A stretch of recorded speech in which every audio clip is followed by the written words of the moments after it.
All right, good evening and welcome everybody to Arlington-Fairfax Chapter 10's online benefits information series. Today, Wednesday, November 20th, and this evening we're going to be talking about establishing service connection for PTSD and other mental health disorders. So, talking about PTSD, what we're going to be going through this evening is we're going to define PTSD. We're going to talk about the 5 different ways to establish service connection for PTSD or post-traumatic stress disorder. We're also going to be talking about other mental health disorders outside of PTSD and how to get them established. Again, my name is Shane Lehrman.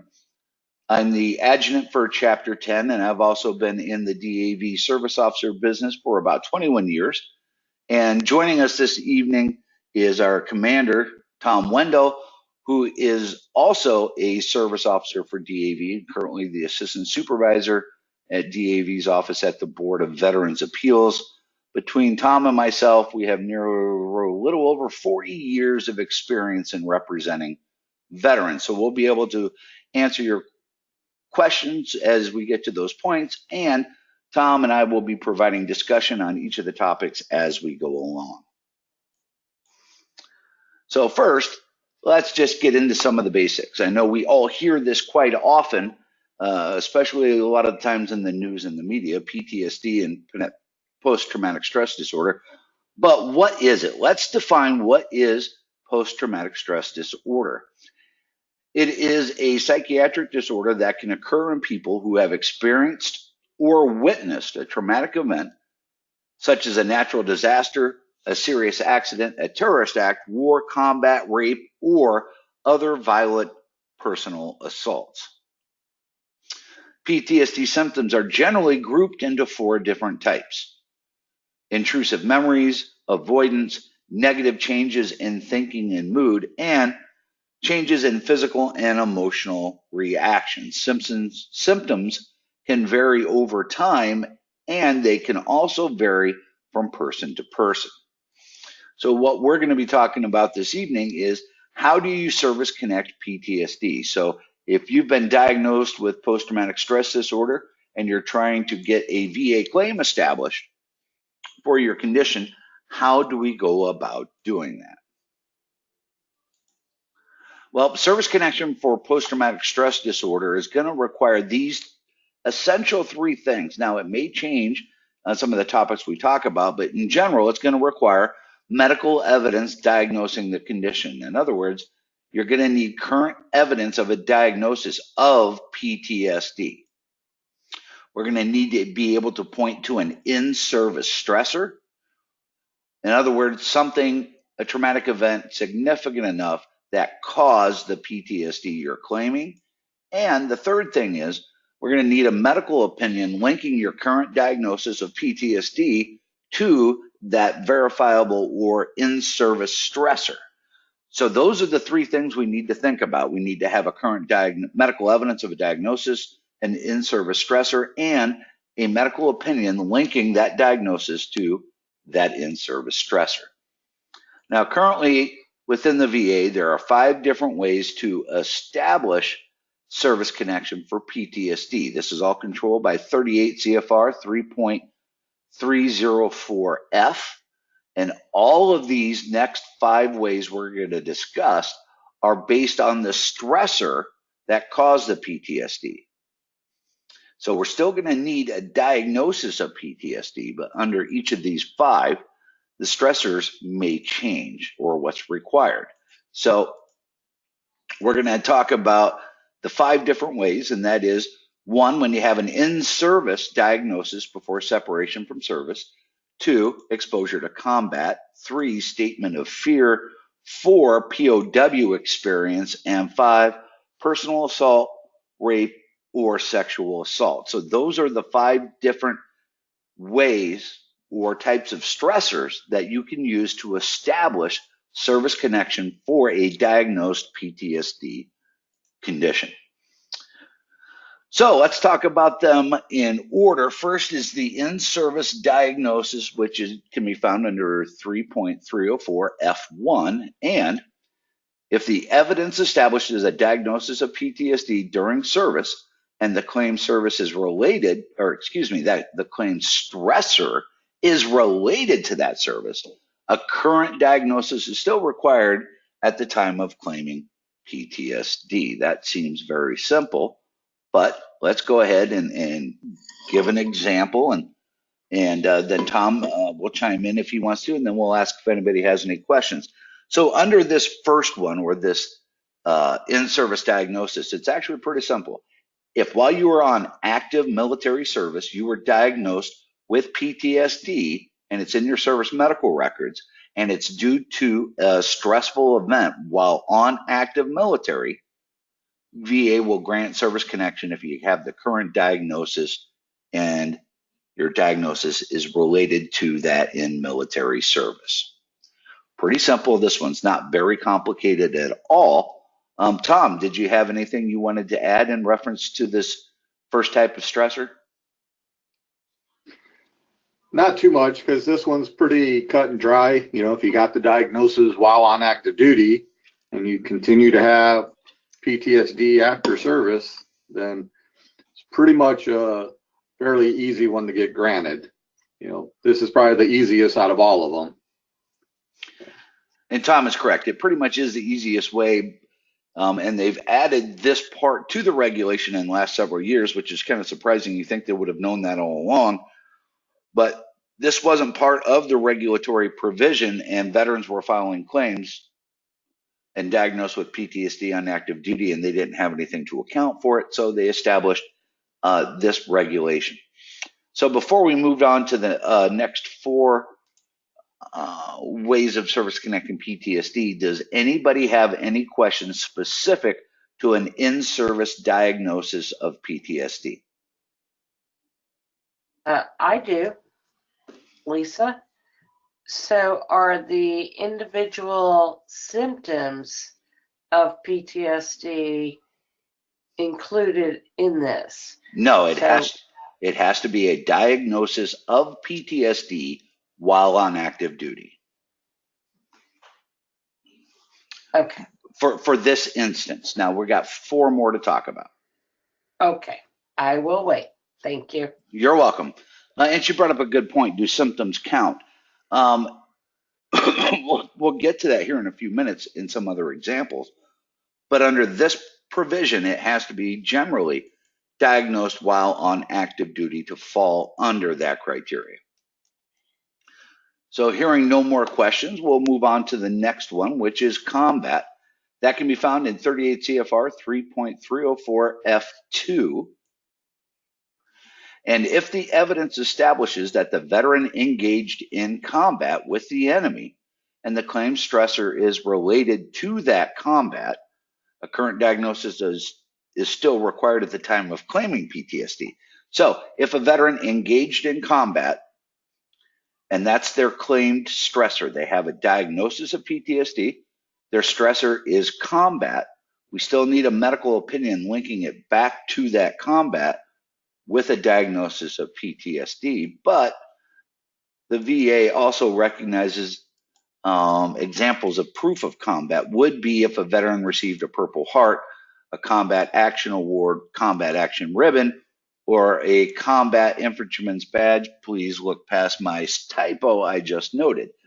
So those are just some basic examples of proof of combat.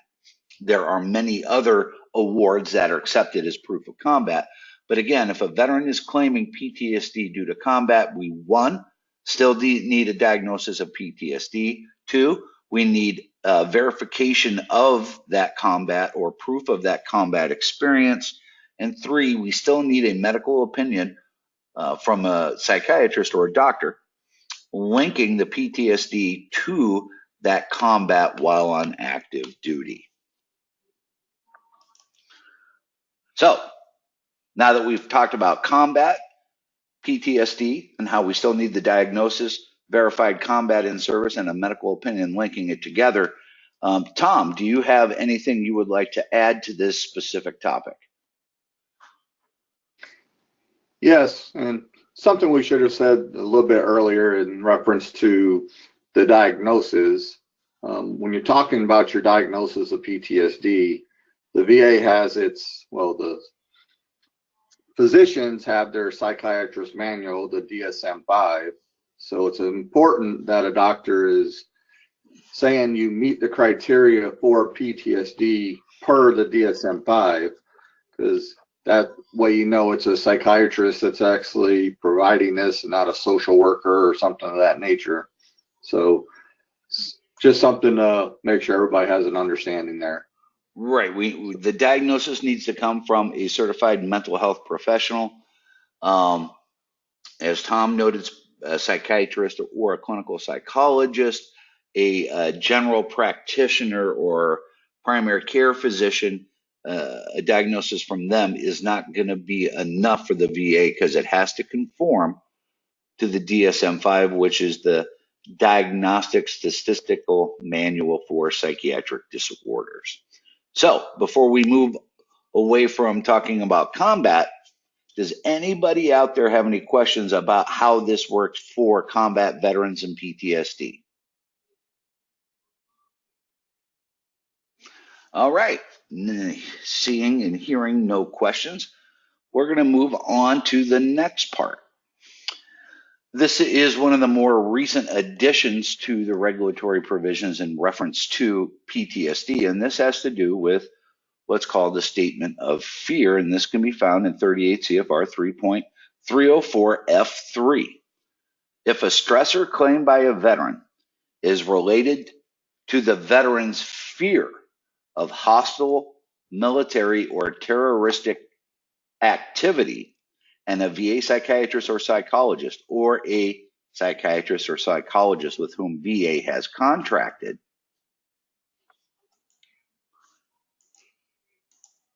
confirms that the claimed stressor is adequate to support a diagnosis of PTSD and that the veteran's symptoms are related to the claimed stressor. So the statement of fear, this means the veteran was in fear. We don't need to have a confirmed stressor, but it still must be consistent with their military service, the locations they were at, and their statements of fear of military or terroristic activity. So you might be thinking to yourself, Shane, there's got to be more to it. Well, you're right, there is. The veteran would have to experience, witnessed, or was confronted with an event or circumstance that involved actual or threatened death or serious injury, or a threat to the physical integrity of the veteran or others. So for the fear of hostile military or terroristic activity, such as from an actual or potential improvised explosive device, a vehicle embedded explosive device, incoming artillery, rocket or mortar fire, grenade, small arms fire, including suspected sniper fire, or attack upon friendly military aircraft, and the veteran's response to the event or circumstances involved a psychological or psychophysiological state of fear, helplessness, or horror. So let's kind of bring all of that information together, and basically it means this. The veteran did not have to participate in combat under this section. The statement of fear means that the veteran experienced a state of fear, hopelessness, or horror that a psychiatrist can link their PTSD to that experience while they're on active military service, such as some of the things we talked about in there, fear of sniper fire, improvised explosive devices. In other words, fear that they were going to die without showing they were physically engaged in combat. So this is a newer addition. A lot of people refer to this as the loosened stressor standards. This was added in 2010. And this is a great way to help establish service connection for PTSD for veterans who cannot prove their combat service, but we can prove they served or were in an area that was endemic to military type activities, and they were in fear of their life, whether they were being threatened or others around them were being threatened as well. And again, This is still going to require a diagnosis of PTSD from a psychologist or a clinical psychologist. So this is all under the fear of hostile military or terroristic attack. So I can give you a couple of examples. We'll let Tom, actually, Tom, if you would like to give a few examples first before we get into some more discussion on the statement of fear. Most definitely. And with this one, what the VA realized is that they had veterans that were coming back from Iraq and Afghanistan, and they couldn't prove some of their combat experiences. So to look at someone's record that's just coming back, not being able to prove their combat, how could they turn around and ask a World War II veteran, a Vietnam veteran, a Korean War veteran to prove the exact incidences that happened to them in combat?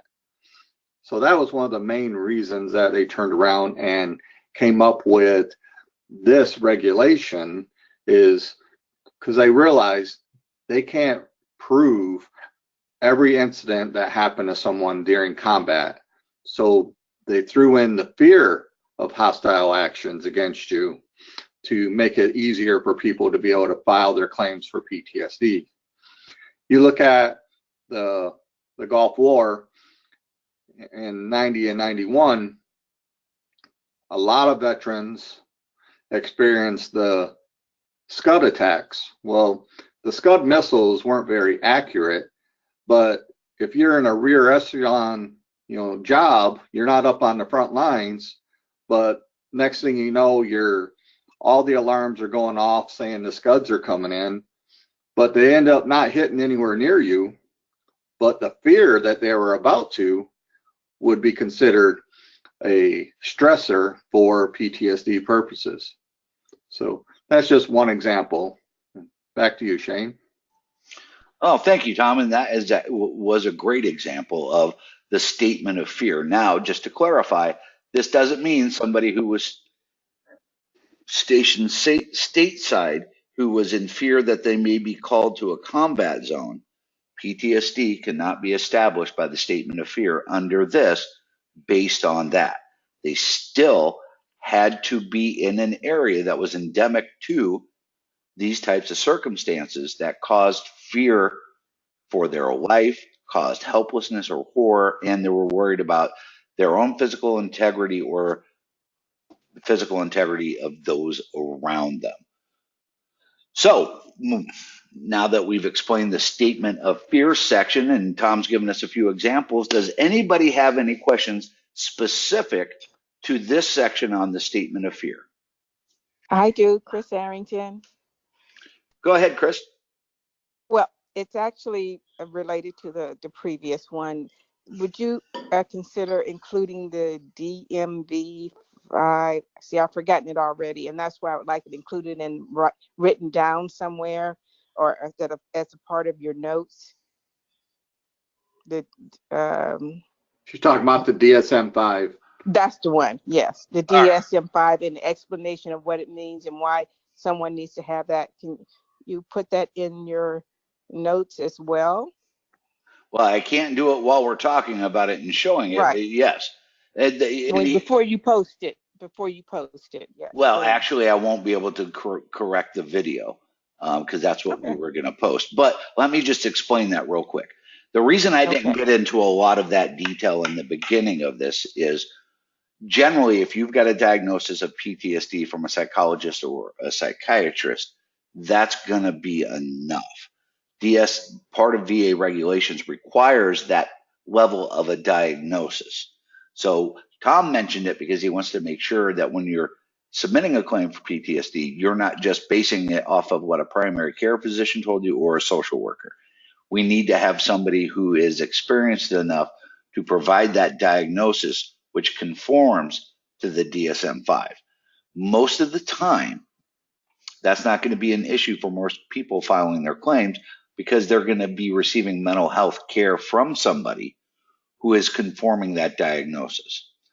But in those instances where it's just a social worker or a primary care physician, that's not going to be sufficient enough. But a lot of times too, VA may, once you submit your claim and you have that diagnosis, in many cases, the VA will still require a VA examination to ensure the diagnosis conforms with DSM-5. Excellent. Thank you. No worries. Anybody else have any questions? I do. So again, under this, if you were in a location where there were no doctors, there was no one to document what happened, and you're a little hesitant to see a psychologist or a psychiatrist, how, I mean, there's no documentation in your record that you were involved in a situation under statement of fear. So, well, how would let me explain. Statement of fear is based on you saying that this happened and it caused enough fear in you. That's all that's required.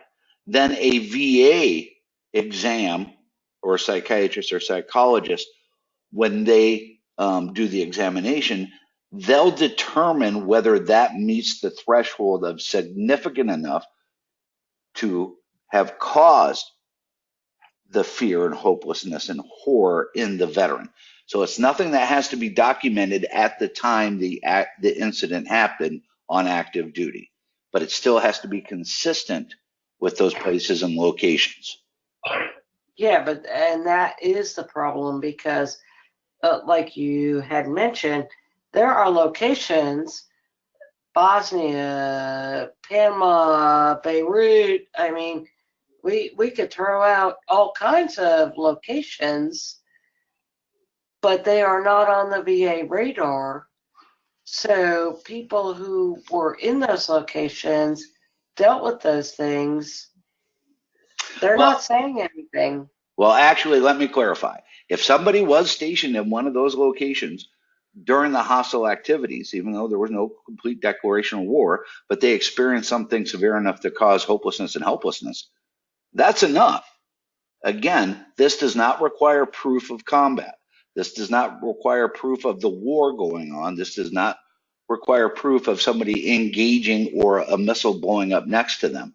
This just requires a statement of fear from the veteran that events they experienced while in Beirut caused hopelessness and horror and caused their PTSD. Then a psychiatrist or psychologist will then provide a diagnosis and an opinion whether that event caused the PTSD in the veteran. Now, again, they're not going to go out and try to prove those exact things happened or that event happened. This is based on the veteran's reaction to that situation. But it doesn't have to be a proof of combat. Does that help? Yes, yes, it does. Thank you. No worries. Outstanding. Anybody else have any questions in reference to the statement of fear? All right, we'll go ahead and move on to the next one. And this one, again, is going to be fairly cut and dry. This is the POW experience under 3.304 F4. If the evidence establishes that the veteran was a prisoner of war and that the claim stressor is related to that prisoner of war experience, a current diagnosis of PTSD is still required for submitting the claim and linking their PTSD to that POW experience. Now, specific to this one, the VA is going to verify whether they are or were a prisoner of war. So they're still going to have to prove that aspect of it, but in most cases, most veterans who were prisoners of war, their file within the VA is already going to be flagged, identifying them as a former POW. So this one is very specific to former POWs. If you were a verified POW, you have PTSD as related to that experience. That is all that's required for them to grant PTSD under that situation. So anybody have any additional examples, or before we open up to questions? Tom, you have anything you would like to add in reference to the POW experience?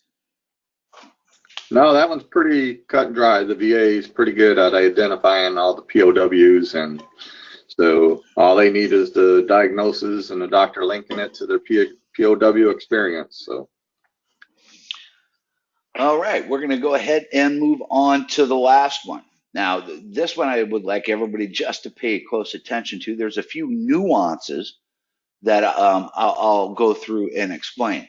So personal assault, which is under 3.304 F5, and this is specific to if PTSD is based on in-service personal assault, evidence from other sources than the veteran's service records may corroborate the veteran's account of the stressor, of the stressful incident or the stressing incident. Now, before we move on, I want to really clarify one thing. In a lot of the previous examples that we've talked about, the stressor must be verified except for the statement of fear. So they have to verify your stressor for in-service diagnosis of PTSD. 2, they have to verify your combat stressor before it can be established. And the last one we just talked about, POW experience, they have to verify you were a POW before they can move forward. So it must be verified. Under personal assault, and this is what I want everybody to take away, the stressor does not have to be verified. There is no requirement of verification of the stressor. Under personal assault, it just has to be corroborated. In other words, there just needs to be other evidence to show the stressful event may occur or occurred. We don't need absolute proof or verification that the stressor actually happened. Just we need to corroborate the veteran's account of the stressful event. Examples of such evidence include records from law enforcement authorities, rape crisis centers, mental health counseling centers, hospitals, or physicians, and pregnancy tests or tests for sexually transmitted diseases in cases of rape or sexual assault, statements from family members, roommates, fellow service members, or the clergy. Now it goes further and says evidence of behavior changes following the claimed assault is one type of relevant evidence that may be found in these sources. Examples of behavior changes that may constitute credible evidence of the stressor include, but are not limited to, a request for a transfer to another military duty assignment, deterioration in work performance, substance abuse, episodes of depression, panic attacks, or anxiety without an identifiable cause, or unexplained economic or social behavior changes. So I want to lead us off on this discussion and example real quick.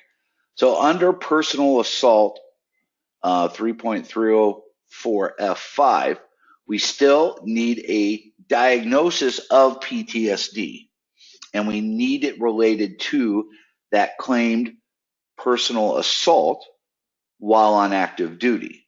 Here's the difference with personal assault. We don't need to verify the personal assault happened. We just need corroboration. Those types of evidence we talked about can help corroborate that a assault, whether it was just a physical assault, whether it was sexual assault or rape, we just need something that helps corroborate that the incident happened. For example, there was a case where a veteran was raped by another active duty service member.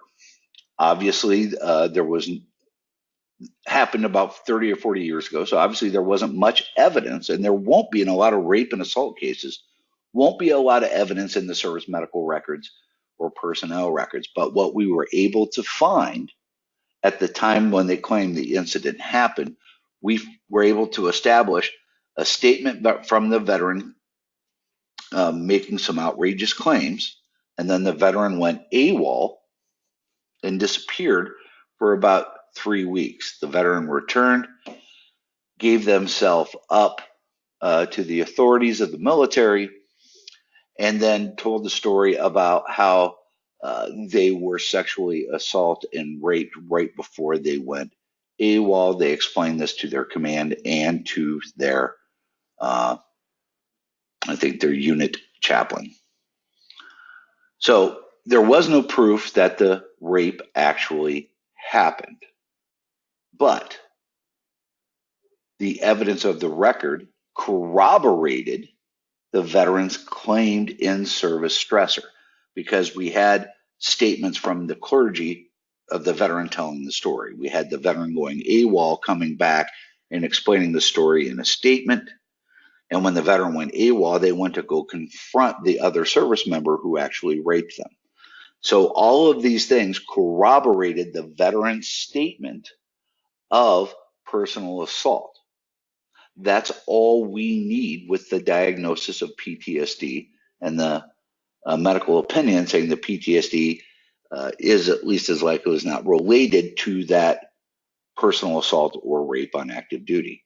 So again, we don't have to prove it happened. We just need corroboration by other types of evidence within the file. That can be statements from anyone. That can be, as we noted, some of the other evidence. It could be evidence from a hospital, could be evidence from the police, could be a lay statement from somebody they told right after the incident happened.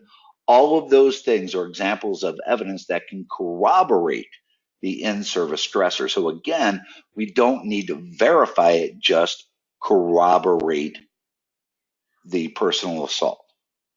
So with that, Tom, do you have anything else you would like to add to this discussion, sir? Yes, I would. So in reference to this, a lot of these things that Shane is describing, the VA calls them markers. And so what we look at is, we know a lot of these cases are never, reported, and people don't talk about them. And so we, as a service officer, we then go digging into your records. And that's where we start looking at your proficiency and conduct marks while you were on active duty. If we see around the time that you say the assault happened, we see that your proficiency and conduct marks had a drastic drop, then that's something we can use to argue with the VA that, hey, even though we can't prove the actual event, something happened at that time. Same thing with, substance abuse, or, like Shane talked about earlier, asking for transfers. These are all things that we actually can go into the personnel record and look at, and then also look at the service medical records in reference to, going in and asking for a pregnancy test at that time, or any other types of sexually transmitted disease tests, so we can use those as evidence to present to the VA to say, look, there was definitely something going on at this point. So we don't always have the evidence to say, yes, indeed, here's the smoking gun, here's your diagnosis, and here's your confirmed stressor. But we can definitely look in the record and see what else we can find to help corroborate, the event. So, thank you, Shane. Thank you, Tom, and thanks for explaining the markers and how the VA looks at those and the additional evidence we can use to try to establish a claim based on personal assault while on active duty. So before we move on, this is the last of the 5 types of stressors or ways to get PTSD service connected. So does anybody have any questions at all on personal assault or sexual assault or rape on active duty and getting your PTSD connected to those events? Any questions from anyone? Lisa, again, I have helped several people who were involved in high-profile cases. So again, we had situations in Aberdeen, we had situations at the Air Force Academy. These people come to you and They are sharing things that they have not even shared with their families. It's very difficult to deal with, and a lot of people, even in the VA, don't want to even recognize these things. I've helped them over the years, and I've gotten great feedback. VA has stepped up and has said, yes, we do know, because these are known issues that have happened. So it's not just something that happens in combat, it happens in training as well. So we have to be aware of that. But thank you for showing us what we need to do to help these folks. Thank you. You're welcome. And Lisa brings up a great point. A lot of these incidents that happen on active military service, especially for personal assault, they can happen at any time, any location. They're not endemic to any part of your military service, whether it's training or combat or schools. They happen. And the thing to remember is they don't need proof that it happened. We just need corroboration. And I know I sound like a broken record, but I've been in this game long enough to know that a lot of people unfortunately believe they need to show proof that the assault happened. We don't. We just need corroboration. So if you take away anything today, I hope you take away from this evening that for cases of personal assault, sexual assault, or rape, we don't need to verify it happened. We just need to corroborate with the evidence of record that the assault took place. All right, so thank you all for the discussions in reference to the 5 different ways to service connect PTSD based on those 5 different situations. So you might be thinking, well, that's great, Shane, but I don't have a diagnosis of PTSD. I have a diagnosis of major depressive disorder or severe anxiety disorder related to my service. How do I get that service connected? Well, you know what? I'm really glad you asked that question because it's pretty easy. We just need to prove 3 things for other conditions. So there's a court case I love to talk about and I love to quote. It's called Hickson v. West. And in Hickson v. West, the court said in order to establish a claim after service, you just need to provide 3 things. And that is a current diagnosis of a mental health disorder, an in-service event or treatment, and a medical opinion linking your mental health diagnosis to your service. So for example, we just need those 3 things. So if you were treated for you weren't diagnosed with a condition on active duty, but you were getting treated for a few things. But you have a current diagnosis of major depressive disorder, we would need a medical opinion from a current psychiatrist reviewing your records to say that your current major depressive disorder is related to that treatment in service or a specific event in service or your symptoms that you showed while on active duty. So I just want to give a real quick example in talking about those 3 things for other mental health disorders. There was a veteran I represented many years ago who wanted to get service connected for PTSD. The only problem was the veteran never had a diagnosis of PTSD. Veteran had a diagnosis of major anxiety disorder with severe depression, which is a neurosis. PTSD is considered a neurosis. So they're very similar in their presentations. The difference is PTSD, you have to prove the stressors in the diagnosis.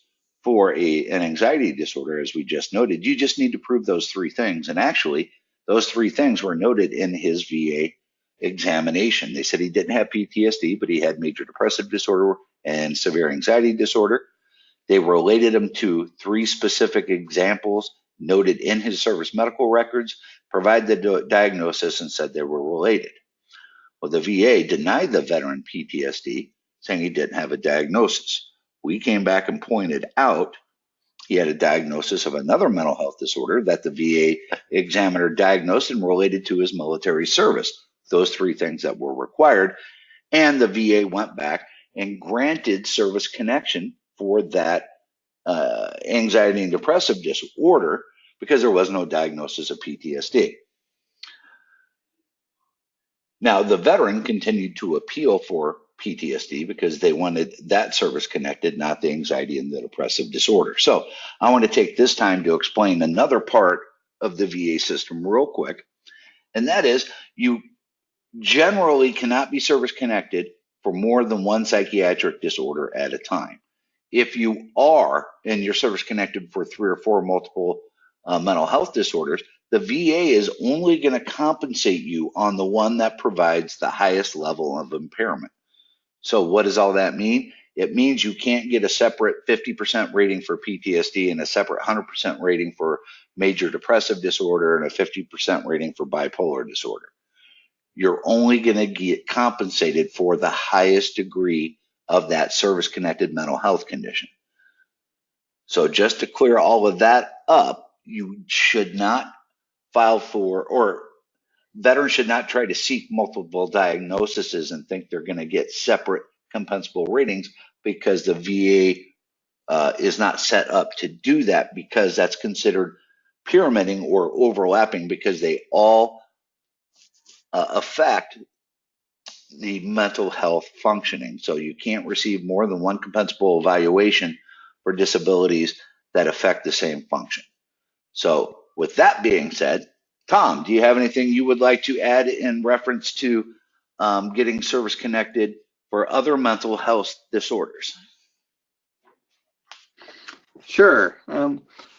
First thing is, on a different note, just to throw this out there so people know you can do it, is you can actually get service connected for a mental health condition secondary to one of your other service connected conditions. Yes, you can. Tom, hold on one second. You jumped the gun on me, buddy. Oh, okay. And Tom, you can go ahead and teach this section. Because there it is, my friend. There it is. So when you're talking about this specific section, secondary service connection under 3.310, let's just say you have a diagnosed condition, let's just say a woman had to have a hysterectomy, and now she can't bear children, and if that hysterectomy and the fact that she can no longer bear children has caused a depression or anxiety, you can now get service connection for the depression or anxiety secondary to the service connected hysterectomy. So, and again, you definitely have to have the diagnosis of the condition, and then your doctor has to link it to your current service connected condition. So, but we see that a lot, is basically veterans not knowing they can actually file for secondary conditions. I have a lot of veterans that come into my office, and I see that they have a service connected back condition and it's causing them so much pain. They're having issues with pain management, and it's causing them to be depressed, and they're already being treated by a psychiatrist for the depression and didn't even know they could actually file a claim for secondary to their service connected back condition and the pain associated with that. So it's something that, as a service officer, we always got to be aware of and make sure that we're talking to our clients so they have a true understanding of all their benefits. So it's important for all of us to know this. But thank you very much, Shane. No worries, Tom. And he brings up a very good point. And this is one of the things we talk about quite often with veterans who have, as Tom noted, chronic pain conditions, because chronic pain conditions that are related to a service-connected orthopedic condition can cause mood disorders and affect your functioning, which then can cause an additional disability, whether it's a depression, anxiety, or an actual mood disorder, that is a very common way to establish service connection for a psychiatric or mental health disorder secondary to a service-connected condition. So we would need a diagnosis, as Tom noted, of that mental health condition and have a medical opinion from that psychiatrist linking it back to that original service-connected condition that's causing the problems. So if they have a diagnosis of a mood disorder related to their chronic pain condition related to their service-connected back, their service-connected knees, their shoulder, their amputation, any of those types of things, we can service connect on a secondary basis a mental health condition to an already established service-connected condition. So since Tom and I gave you examples of ways to establish service connection for a mental health disorder after service and ways to service connect it to an existing service connected condition on a secondary basis, and we've provided some of that discussion, does anybody have any questions at all on how to establish service connection for a mental health condition other than PTSD and ways to link it back to their service or their service connected disabilities? Hello, Lisa, again. Going back to my question earlier on listing individual issues as opposed to throwing out their PTSD. Maybe the veteran wants to list their individual disabilities, sleep disorders, eating disorders, anger management, all those separately because they're not sure if they qualify under that umbrella of PTSD and even pain. I just listened to Tom talk about pain. I'm one of those. You have to list everything separately. Sometimes the VA doesn't look at a diagnosis, they look at the symptoms. So just throwing it out there for any chapter service officers that are listening, that are helping people with their claims. How do they want to approach that? And remember, a claim for PTSD requires a diagnosis of PTSD. So this way, what we're talking about that Tom and Lisa have mentioned is if they have a psychiatric disorder that's not PTSD, but their symptoms in service, or they have other issues that have been identified as Lisa noted, anger management, chronic sleep impairment, chronic pain problems, as Tom mentioned. If those are in service and we have a diagnosis now, we can get that medical opinion linking that current diagnosis back to those symptoms noted in service while on active duty. And if we can't get that way, remember, we can establish secondary service connection if we have the current diagnosis of a mental health condition, that service-connected condition we can point to, and that medical opinion linking them together. All right. Any other questions in reference to what we just talked about for other mental health disorders? All right, then we're going to jump right into filing a claim for PTSD or other mental health issues. Be informed, be prepared. So if you or somebody you're assisting wants to file a claim for PTSD, this is really what you need to make sure you're presenting with the claim. That diagnosis of PTSD by a mental health professional, as Tom has noted. We talked a little bit about the DSM-5, but again, just make sure it's by a mental health professional of a diagnosis of PTSD. Make sure that we have their in-service stressor if it's in a situation of them being diagnosed on active duty, or whether it's a combat stressor or the POW experience. For the other two, for the statement of fear or hopelessness or helplessness, we still need that diagnosis of PTSD, but then we need the statement from the veteran explaining that event that happened that caused the that caused the PTSD in their statement of fear, and exactly when, where, and how it happened. And then again, we're going to need that diagnosis of PTSD and that medical opinion linking them together. And in reference to a personal assault, again, make sure we have the diagnosis of a PTSD when we submit the claim, or you submit the claim.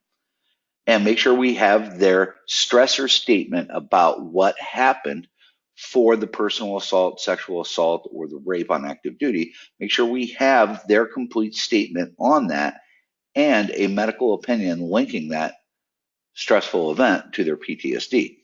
We have those three things when we submit the claim. The veteran or you are going to be successful in getting it service connected if we make sure we have those three things.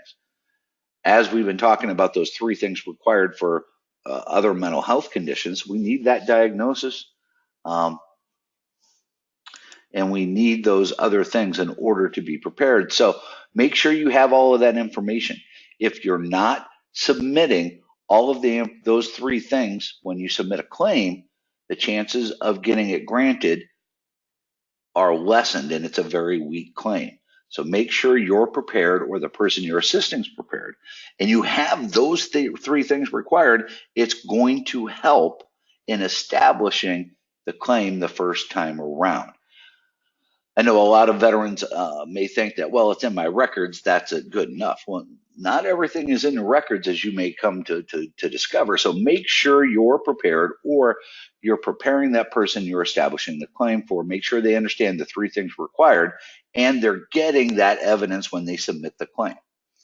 So with that being said, anybody have any questions, Tom, about being prepared when you're submitting a claim for PTSD or a mental health disorder? Yeah, when you're actually helping somebody with preparing this type of claim, one thing you want to look at is, understand your environment, understand where you're at, and understand how your client's going to feel in reference to speaking about this around other people. So, not everybody's willing to open up, especially if you're at a chapter hall and there's other people around. So when you're talking about their stressor statement, me personally, I normally like to have that person complete that statement at their own home, because it does, they do tend to break down when they're discussing these things. And so, VA has a specific form, for the stressor statement, and for whether it's combat related or whether it's personal assault. So make sure you understand that you go and get the form. That's the 21-0781.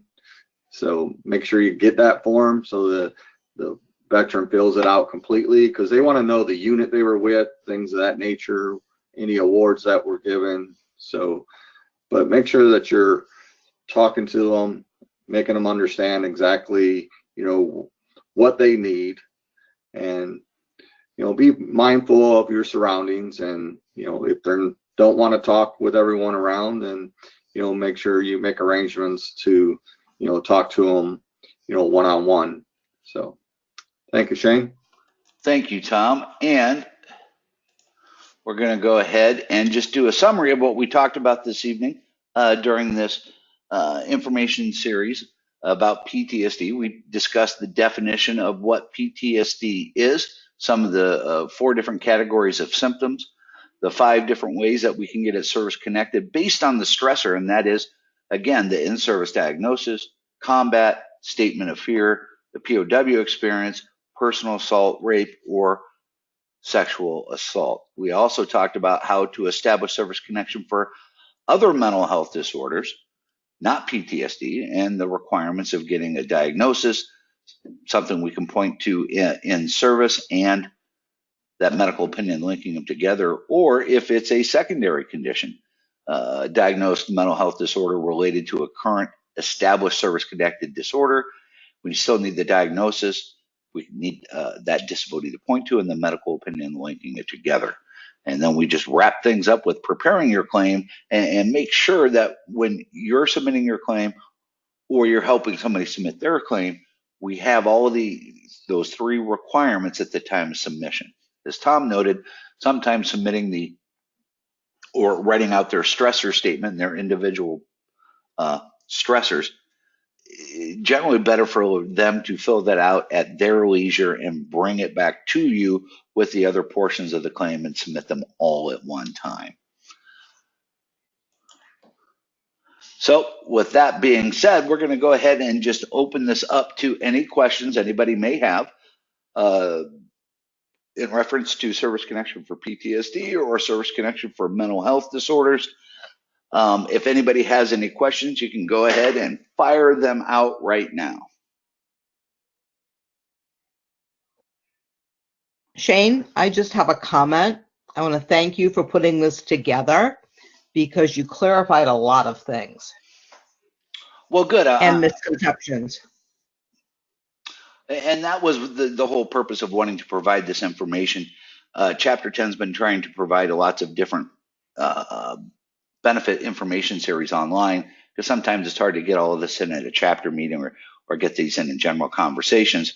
So we just wanted to really spell it out, as you noted, to get rid of some of those misconceptions veterans have about what's required to file the claim, because we always talk to another veteran who knows better than anybody else on what is required to file a claim, and there's some misinformation out there. So thank you for the comments very much. I appreciate it. Anybody else have any other comments or questions about what we've discussed this evening? Yes, I definitely thank you as the department commander. Thank you for clarifying a lot of what people misunderstand. A lot of people don't want to deal with, someone comes in, they say, I have PTSD. People don't want to deal with it because they're not sure. They don't understand what is required to file a PTSD claim. And we could talk for many hours on as far as the different issues, individual issues. It's kind of like a lot of stress disorders that the VA has, especially for women. I'm going to get on my soapbox. Hopefully after this year, that soapbox will get lower. But thank you again for clarifying what those things are that people need to look at. And thank you again. Thank you so much. Thank you, Commander Gregory. We appreciate you being able to attend this online series this evening. We appreciate the positive feedback. And just one more thing I'm going to throw out there real quick. For everybody that attended tonight, please, if you have any questions, comments in reference to tonight's information we provided, you have Chapter 10's email address. Go ahead and send us your questions, send us any comments you may have, or more importantly, any ideas you may have for additional topics that you want us to explore. We've already done the 7 methods of service connection. We've already talked about DIC and pension claims for surviving spouses.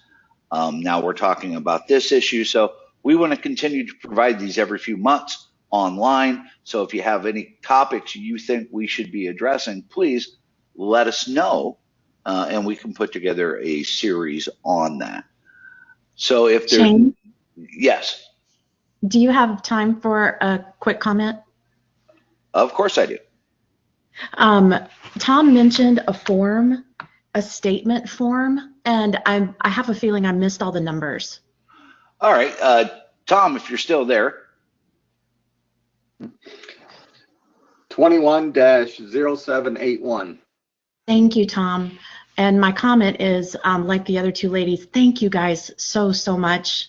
I tuned in to listen so I could help my veteran. I'm thinking maybe if I start out with the statement form, it might really help him to get the ball rolling. So thanks. Well, I'm glad we were able to help, and thank you for the comment and the question.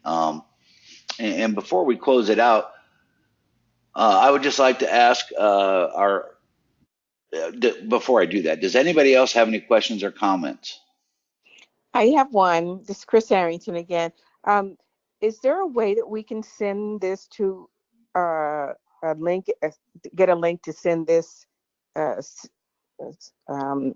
PDF to other veterans? I do have someone that's trying to establish PTSD, so I would just like to send him this link. Well, once we save this as a video and Okay. put it to the chapter website, you can share that link with anybody, and they can watch the entire video and get all of the information. Okay, great. Thank you so much for all your help, all your work. This was a great presentation. Thank you very much, Chris. Anybody else? All right. Well, before we close out, I would just like to ask our chapter commander, Mr. Tom Wendell, if he has any closing remarks. Yes, I do. Shane, thank you. Once again, I'd like to thank everybody for participating tonight. Shane, I thank you for all your hard work and putting this together. And just remember, everybody, if you have questions in reference to claims, feel free, reach out to us. Like Shane said, you have our chapter email. If we can be of assistance and helping you with a veteran, explaining how to get service connection for PTSD, we're there to help. We always do service officer hours after each of our chapter meetings. So if you got somebody that you want to bring to the meeting, we'd be more than happy to discuss their claim with them after the meeting.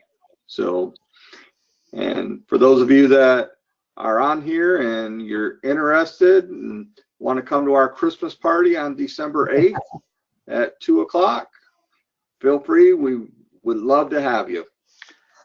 That's all I have, Shane. Thank you, Commander. Shane, I have just one addition before everyone disappears. I would like to announce that our own Tom Wendell, Chapter 10 Commander, who is also the Department Benefits Protection Team Leader, has won the first ever OPA Legislative Award for BPTLs. Yes, I'm throwing it out there. You go, Tom. Thank you very much, Lisa. So yes, congratulations, Tom. He won the Division 1 for all of Tom's volunteer works in reference to legislation for the Department of Virginia. Well deserved, Tom. Congratulations.